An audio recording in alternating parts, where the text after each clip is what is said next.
At Grandma's will reading, my family cheered when my sister got the beach house and $4.2 million. Me? They gave me an empty envelope and said, "That's what you deserved." Mom smirked. "Love is earned, and you never earned it." But when the lawyer read the last page, my sister started crying. My mother handed me an empty envelope at my grandmother's will reading and smiled while she did it. The whole family was watching. Ainsley had just been given the beach house and $4.2 million, and everyone had applauded. Actually applauded, in a law office conference room in March.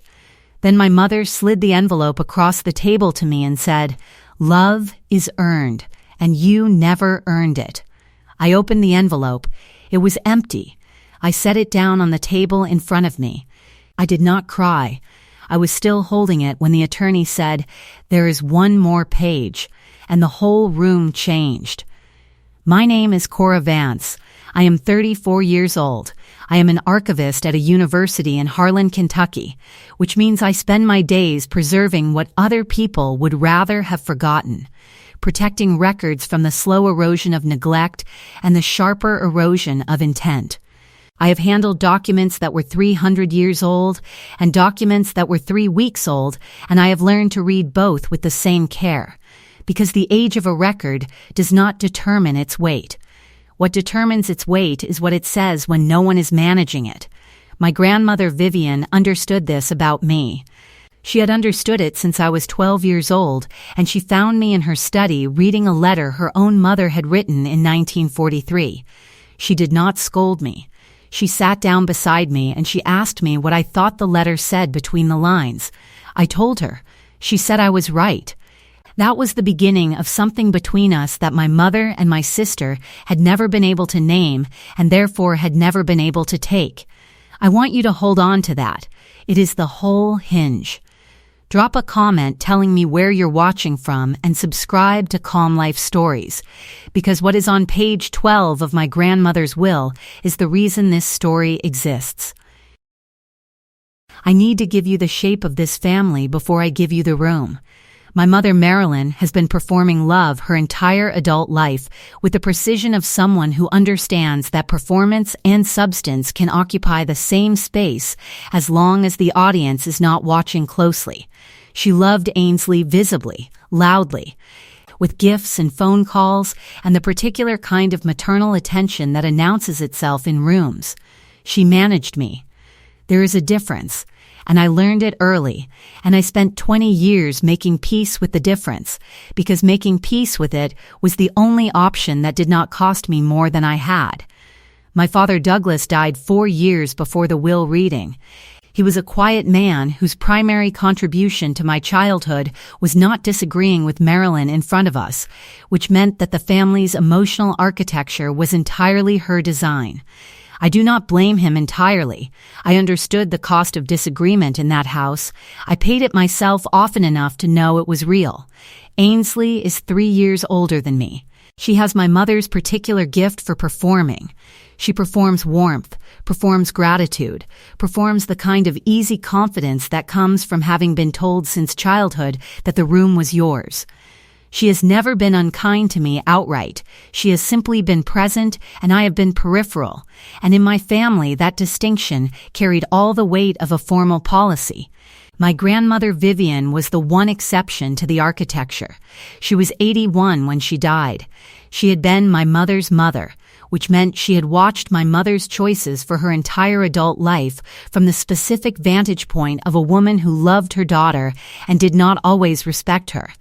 She visited us twice a year, 3 weeks at a time. And during those weeks, she would find me wherever I had made myself small and invisible, which was usually the study or the back porch or the library stacks at school, and she would sit with me, and she would ask me specific questions about things that interested me, and she would listen to the full answer. She never did this with Ainsley. Ainsley did not require it. Ainsley was never invisible. The conversation on the porch was not the only time Vivian had said something to me that functioned as preparation. She had been preparing me, I understand now, for years, not with explicit instructions, but with the specific attention she paid to what I noticed and how I held things. She watched me the way a careful person watches someone they are going to trust with something important. She was evaluating, but the evaluation felt like love, and maybe that is because it was both at once. She told me once when I was 22 and had just started my first archivist position that the most important thing a record can do is outlast the people who would prefer it didn't exist. I had written that in my work journal. I looked it up after the will reading. It is there, dated May 2013, in my own handwriting, which is the same handwriting I would later recognize as the standard I used for all the things that needed keeping. She had been talking about her will.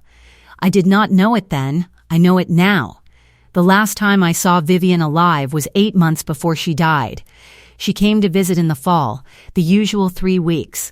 And on the last evening she sat with me on the back porch of her own house while the light went down, and she said, with the directness she had always used with me and with no one else, I am going to do something after I am gone that is going to look wrong before it looks right. I need you to sit with the wrong part first. Can you do that? I said I could. She said, I know you can.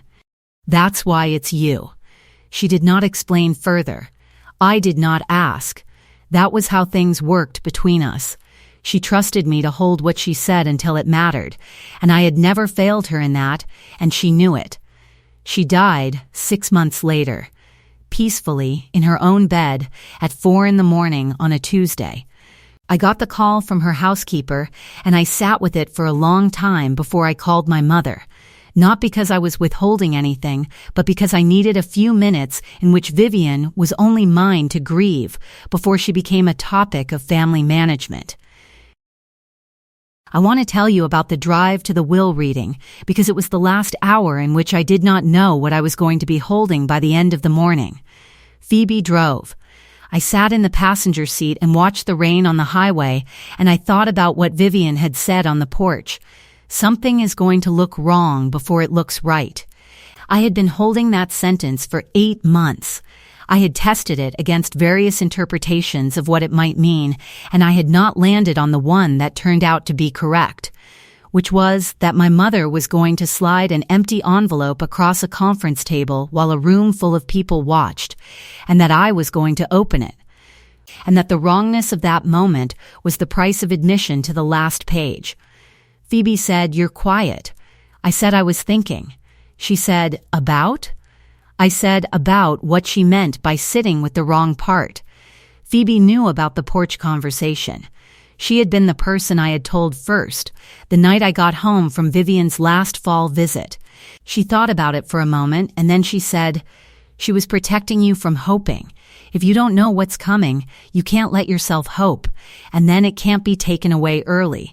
I looked at her. She shrugged. She said, "Or she just thought you could handle it." I said those might be the same thing. She agreed. The will reading was scheduled for 6 weeks after the funeral. I want to tell you what the room looked like when we walked in, before the reading started, because rooms before events carry their own kind of information. The conference room at Walter Oakes's office was on the 2nd floor of a building on Millbrook Street, the kind of room that had a long table and 12 chairs and framed degrees on the walls and the specific lighting of a place where decisions are made that people remember for a long time. The rain was on the windows. March rain in Harlan is steady and dark, and it makes interiors feel more closed than they are. My mother had arrived 20 minutes before the scheduled start and had claimed the chair at the end nearest the door, the one that functioned as the head of the table in the absence of any other authority. She had arranged her coat on the back of it and her bag on the seat beside her, and she wore the silk scarf at her throat in the particular shade of dark blue that meant she had dressed for an occasion she had decided was a ceremony. Her hands were folded on the table when I came in.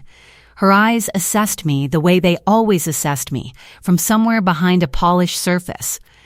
And she smiled the way she smiled when the smile was designed to communicate something rather than express something.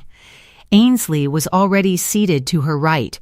She looked relaxed in the way people look relaxed when they are waiting for something they expect to be good. She had her phone face down on the table, which was a concession to the formality of the situation. and she was wearing the gold earrings our grandmother had admired once at a Christmas dinner, and which I had assumed Ainsley had received then, though I had never asked. Nadine sat beside her. Ray and Berthold were along the wall. I sat at the tail of the table, which was a chair not quite aligned with the table's end, the kind of positioning that happens when a room has been arranged by people who considered 8 participants but only fully accounted for 7. I did not rearrange my chair. I sat in the position they had left for me, and I looked at Walter Oakes, who arrived at exactly the scheduled time, who sat down at the true head of the table, who opened his blue folder, and who said, "Thank you all for coming. I will read Mrs. Pruitt's will in full before taking any questions." He began. My mother arranged everything. She arranged where we would stay, how we would travel, who would be present. She arranged seating at the conference room table at Walter Oakes's office as if the arrangement were accidental. She sat herself at the head, which was not a seat at a table set for 8, but which she achieved anyway through the particular force of arriving first and simply occupying it. Ainsley sat to her right. Nadine, my mother's sister, sat beside Ainsley. My mother's 2 cousins, Ray and Berthold, sat along the wall. I sat at the end of the table, which was not the head and not the side but the tail, and I sat there without comment because Vivian had told me to sit with the wrong part first.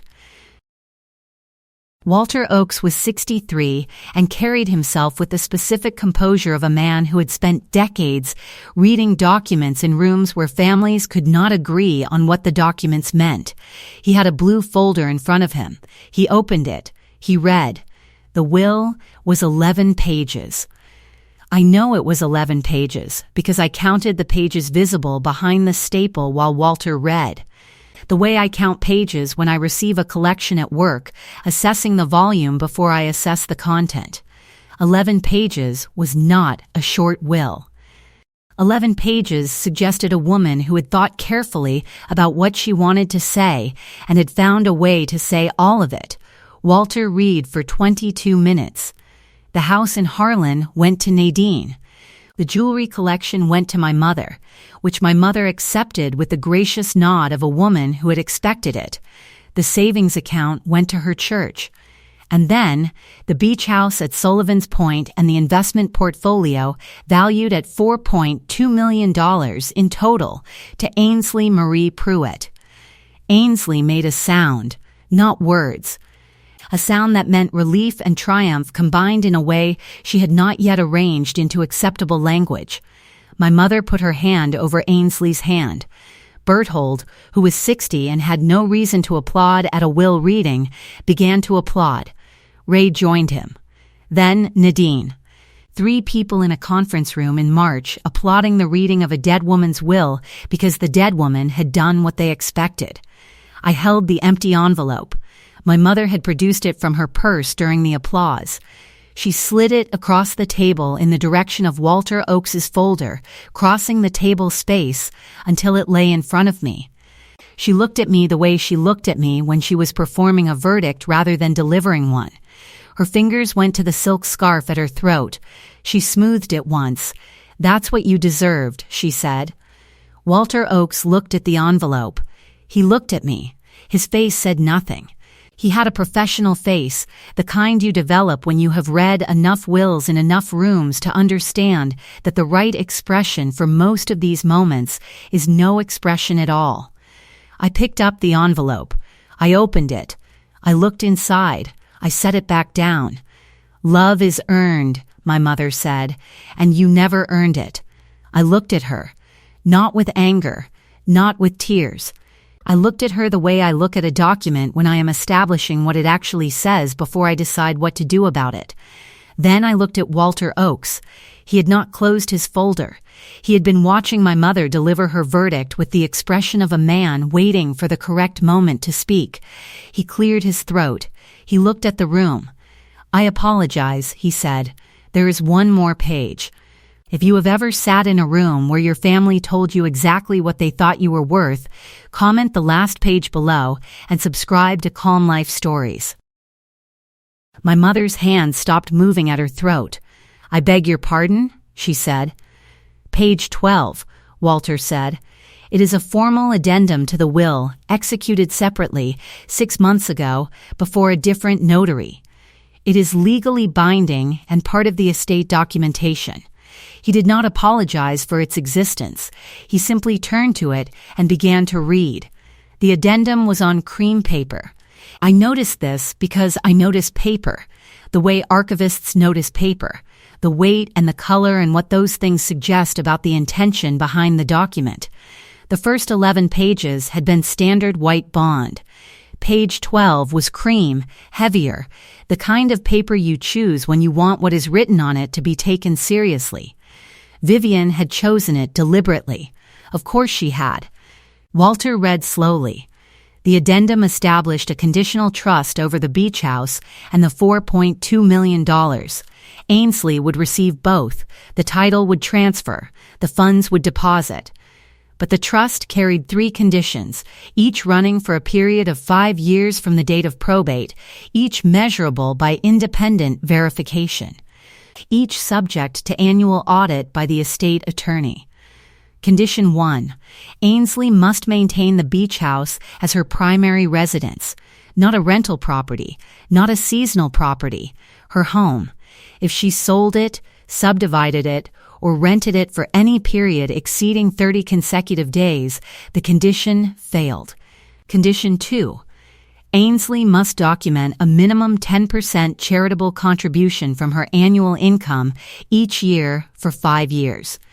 Documentation to be provided to Walter Oakes by April 15th annually. This had been Vivian's own practice her entire adult life, a practice Ainsley had called old-fashioned at a family dinner 2 years ago in words I still remember, because they had landed on Vivian's face like a small, visible wound. Condition 3. Ainsley must maintain documented, verified contact with Cora Vance, a minimum of 4 interactions per calendar year. The documentation to be provided to the estate attorney and countersigned by Cora herself. Walter finished reading. He set page 12 down. Ainsley was looking at the table. The applause in the room had not continued. Nobody had started it again. Berthold was looking at his hands. Ray had his arms crossed. Nadine was looking at my mother, who was looking at Walter Oakes with the expression of a woman running a calculation she had not expected to need to run. I want to give you the body language of that room in those 30 seconds because it mattered in the way that body language always matters, which is that it tells you what words are too managed to say. Ainsley's right hand had come up and covered her mouth. Berthold's applauding hands had found his trouser legs and were gripping them. Nadine's chair had moved back a half-inch from the table, the unconscious retreat of a person who has realized the ground shifted under her. And my mother's fingers had gone back to the scarf at her throat, tightening this time, no longer smoothing. Walter had not finished. Additionally, he said, and the room stilled further, Mrs. Pruitt left a separate bequest to Cora Vance, independent of and prior to the conditional trust, not subject to any conditions. He read it. Vivian had purchased a parcel of coastal land in 1994, 11 acres at the northern end of Sullivan's Point, adjacent to but legally distinct from the beach house property. She had purchased it privately, with her own funds, and had maintained it privately for 30 years. It had never appeared in any family discussion. It had never been mentioned at any dinner, any holiday, any conversation I had been part of or excluded from. It had existed in Vivian's records and in Walter Oakes's files and nowhere else. Its current assessed value was $1.8 million. It was mine, outright, no conditions, no trust structure, no annual reporting requirement. My name on the deed from the moment probate closed. Walter closed the folder. The room did not applaud. Comment the last page below if you understand what it means to hold something in the wrong part before it writes itself. Subscribe to Calm Life Stories and stay with me. This is where it actually ends. My mother spoke first. Of course she did. "This is not what was discussed," she said. Her voice was level. She had the training for this, 34 years of practicing the level voice in situations that threatened the performance. Vivian and I had extensive conversations about this estate. This document was not part of any conversation I was part of. "Mrs. Pruitt executed the addendum independently," Walter said, "with separate counsel. 6 months ago, the addendum supersedes any prior informal discussion of estate plans. She was 80 years old," my mother said. "She was 81, Walter said, and in full possession of her faculties at the time of execution. I have the medical documentation if the estate is challenged." My mother looked at Ainsley. Ainsley looked at the table. "Ainsley cannot live at the beach house," my mother said. "She has a life here. She has a career here. She cannot simply relocate to Sullivan's Point for 5 years to satisfy a condition in a will. That is her decision to make," Walter said. "And the charitable giving requirement," my mother said. Her voice had climbed a half register, the specific climb that meant the management was becoming effortful. "Ainsley is not in a financial position to give 10% of her income annually. That is an unreasonable demand." "It was your mother's practice for 60 years, Walter said. "She documented it herself. The threshold is the same one she held herself to." Ainsley looked up then. She looked at me across the table, and for a moment something moved across her face that was not performance, that was the raw version of a feeling before the performance caught up to it. It was not quite guilt. It was the look of a person who has understood very suddenly the full weight of what they have been given and what it will cost them. Then my mother said, "And I want you to hear this. I want you to hear exactly what she reached for in that moment. I want to give you the full version of what my mother said when Walter finished reading Condition 3, because she had more to say than I gave you, and all of it matters." She looked at Walter Oakes with the expression she uses when she has decided that an obstacle can be managed if she addresses it firmly enough. "Ainsley and Cora do not have a relationship," she said. "They have not had a meaningful relationship in years. This condition is designed to humiliate Ainsley by making her dependent on Cora for an inheritance she has already been awarded. It is not a legitimate estate condition. It is a manipulation. It is a legally enforceable condition," Walter said, "attached to assets held in conditional trust." "My mother was not in her right mind at the end," she said. "She was influenced. She was isolated. The fact that this addendum was executed with separate counsel rather than with the attorney who handled the primary document is itself suspicious. It suggests she was being advised by someone who knew the family would not approve. Separate counsel is standard practice when a testator wishes to ensure a supplemental document is executed without interference," Walter said. "It is not unusual. It is, in fact, prudent. Interference." My mother repeated the word with the precision of a person who has heard an implication and intends to address it. "Are you suggesting that this family would have interfered with Vivian's wishes?" Walter looked at the empty envelope in the center of the table. He did not say anything. He did not need to. My mother looked at the envelope. She looked at where it had come from, which was her own purse, which she had placed it in before the reading with a specific intention, and which had now been placed back in the center of the table by me, in full view of everyone in the room. She looked at it for a long enough moment that the looking itself became a statement. Her hand went to the scarf. She smoothed it. She straightened it. She did what her hands always did when she was recalibrating. "This is not finished," she said. "That is your prerogative," Walter said. "The estate will proceed according to the document as executed." She had more. My mother always has more when she believes she is winning. She had structured the morning around winning, and the addendum had not changed her posture as much as it had changed her vocabulary. "You want to know what Vivian was doing?" she said. Her voice had that register now, the one I had grown up inside of, the one that sounds like calm but is pressure-dressed in controlled language. "She was indulging you. She always indulged you. The quiet one, the serious one, the one who didn't need anything and so got to claim the moral high ground while the rest of us did the actual work of keeping this family together. Ainsley called her every week for 20 years. I drove her to her appointments when she stopped driving. I organized her medications. I was there when she couldn't sleep and she needed someone. Where were you? Writing about dead people's letters for a salary nobody in this family can explain. She smoothed the scarf again. And now you are going to stand here with 11 acres that she bought in secret that none of us knew about, and you are going to act as if this is justice. This is not justice. This is a confused old woman being convinced by the one daughter who had the least claim on this family that she was owed something. And I will not sit in this room and listen to a document executed with a different lawyer 6 months before she died by a woman who was declining. Tell me what my mother intended. I let her finish. The Mode 1 approach. Let the room fill with it. Let everyone in the room hear how much space her anger required.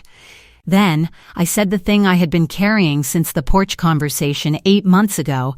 She told me something was going to look wrong before it looked right. And she asked me to sit with the wrong part first, I said. I sat with it for 8 months. I was still sitting with it when you put the envelope in front of me.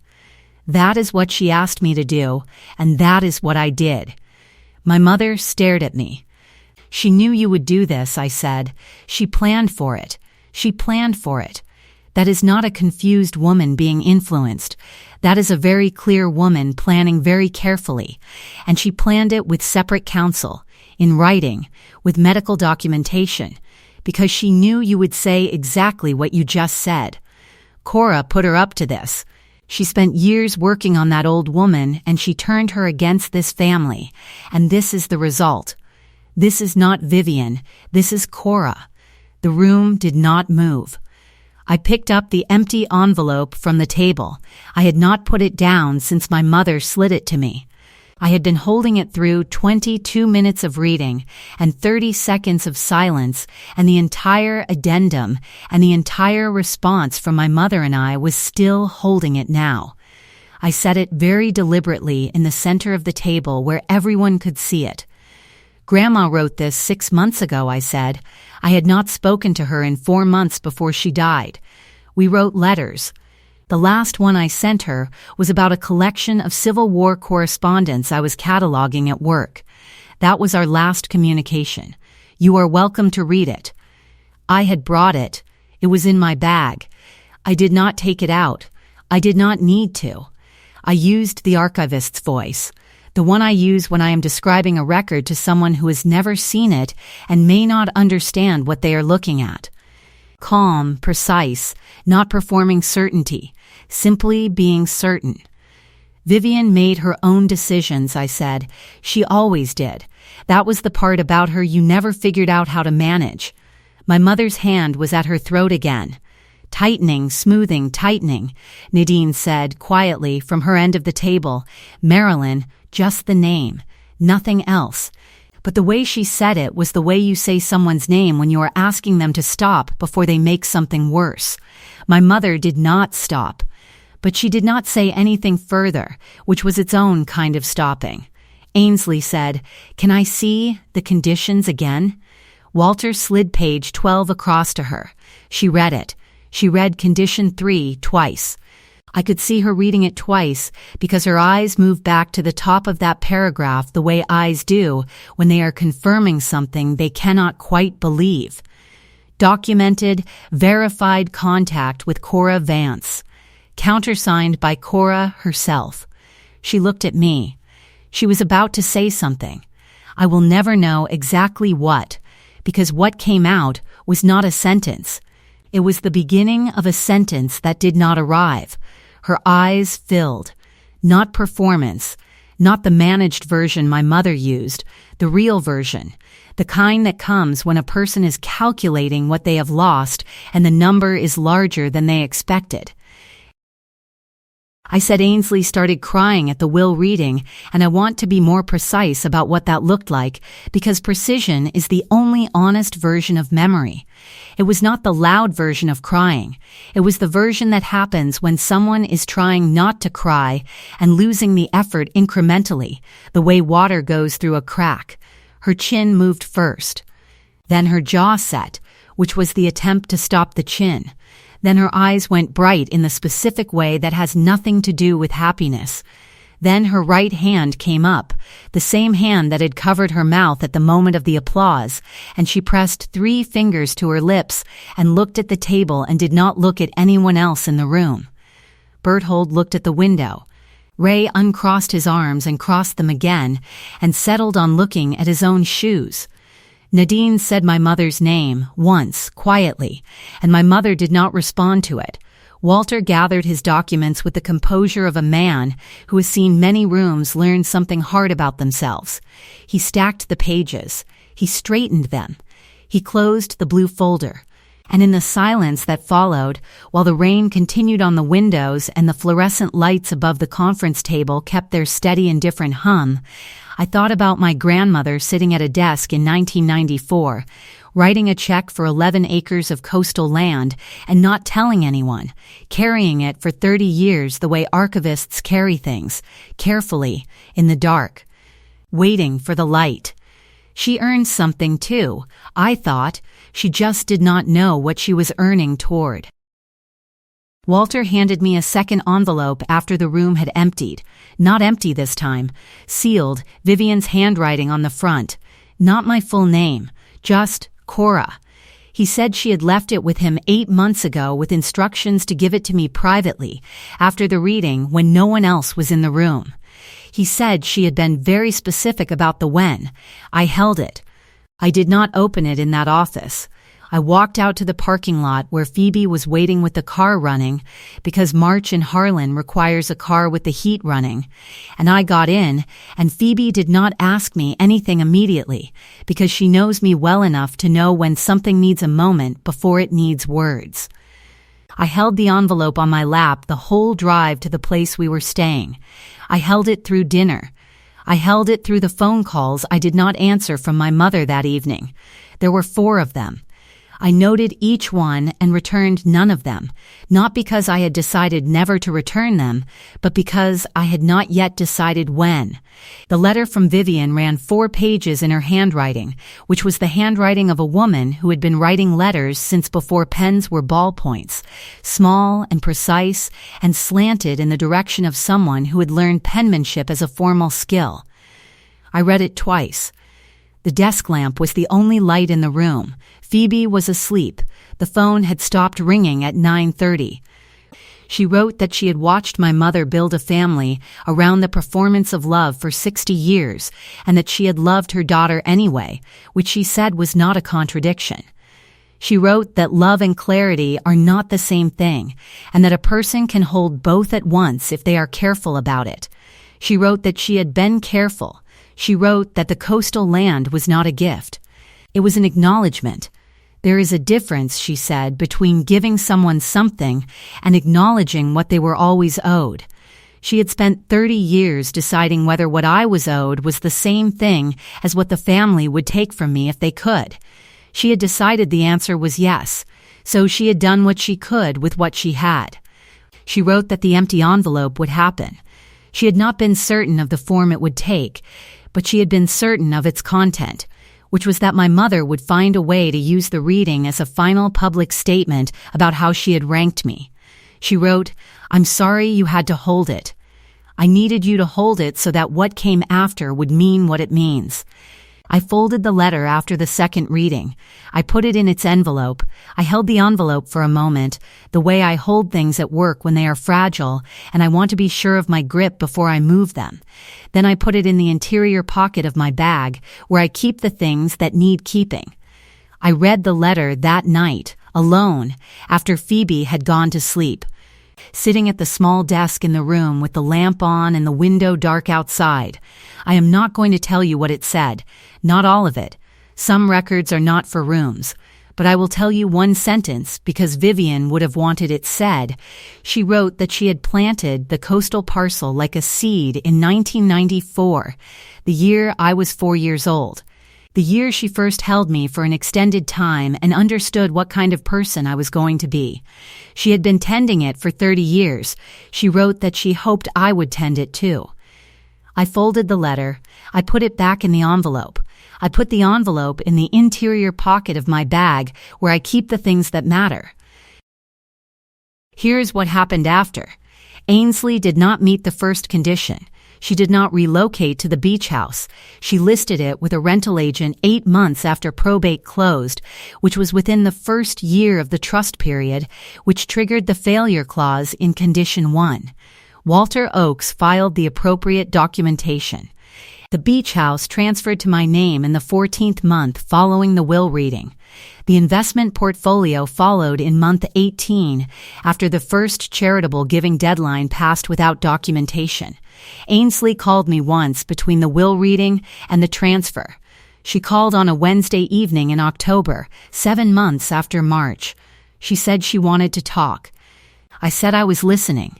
She said she didn't know what to say exactly, that she had been trying to figure out what to say for months and hadn't landed on it yet.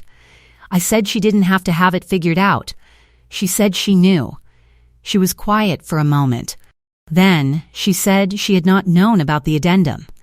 She said she had not known what our mother had planned to do with the envelope and that she would not have agreed to it if she had known. I believed her on the second part.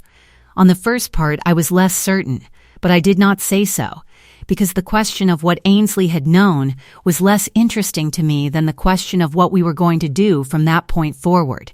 I told her that. She said she understood.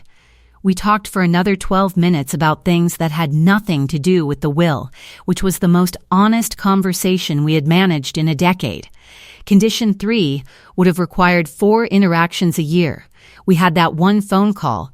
She did not call again before the trust period closed on that condition, which meant Condition 3 failed alongside Condition 1, and the question of documented contact became moot before it was ever resolved. My mother sent a letter, typed, not handwritten, which told me it had been composed and edited and revised rather than felt. She said the will had not reflected Vivian's true intentions and that she intended to contest it. Walter Oakes had already told me she would say this and had already told me the grounds for contest were insufficient, given the independent counsel, the notarization, the medical documentation, and the 6-month window between execution and death. The contest was filed. It was dismissed. She did not write again. The coastal parcel at Sullivan's Point is 11 acres of mixed shoreline and scrub pine. I have been there 3 times since the will reading. The first time I stood at the edge of the property and looked at it for a long time without walking it, the way I approach a new collection at work, getting a sense of the whole before I engage with any part. The second time I brought Phoebe. The third time I went alone and walked the full boundary and stood at the water's edge and thought about a woman who had been adding to this land in her mind for 30 years, carrying it quietly, not mentioning it, trusting that the right moment would come. She was right. It did. I went to the coastal parcel for the first time in June, 3 months after the will reading. I drove to Sullivan's Point on a Thursday morning, alone, in weather that was the opposite of March, the kind of early summer morning that makes the coastal scrub look silver green at the edges where the light catches the moisture. The property was bounded on the east by a weathered wooden post with a surveyor's marker at the base. I found it by walking the fence line from the public access road. The land ran north for a quarter mile and then turned west and then south along the shoreline. There was a stand of scrub pine at the northern edge that Vivian had apparently been tending because the underbrush around the base of the trees had been cleared at some point and had not entirely regrown. She had walked this land. She had tended it. She had not told anyone she was doing it. I stood at the water's edge for a long time. The Atlantic in June at that latitude is still cold enough that you feel it from a distance, a specific coldness that is clarifying rather than hostile. I thought about a woman purchasing 11 acres with her own money in 1994 and maintaining the transaction in her private records for 30 years and never mentioning it at a family dinner or a holiday gathering or any of the many occasions when property and money were discussed openly and with great interest by the people around the table. She had held it the way I hold things at work, carefully, out of the light, in the right conditions for preservation. I called Phoebe from the edge of the property. I told her where I was. She said, "How does it feel?" I said it felt like something I did not have the right word for yet, but that I would find it eventually, because that was what I did. She laughed. It was a good laugh, the kind that means someone knows you. I have been back twice since. I do not have plans for the land yet. Plans require certainty about what a thing is for, and I am still learning what this particular thing is for. What I know is that it exists, and it is mine, and it was held for me for 30 years by a woman who trusted that I would know what to do with it when I had it. She was right. I will know. I just need the time to understand it. My grandmother did not leave me the house.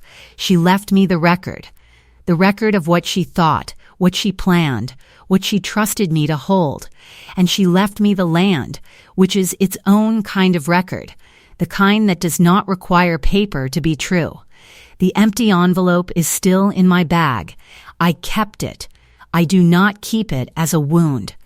I keep it the way I keep everything in my work, as documentation. It says something about the people who sent it. It says something about what they thought they were doing when they sent it. I want to have that record available.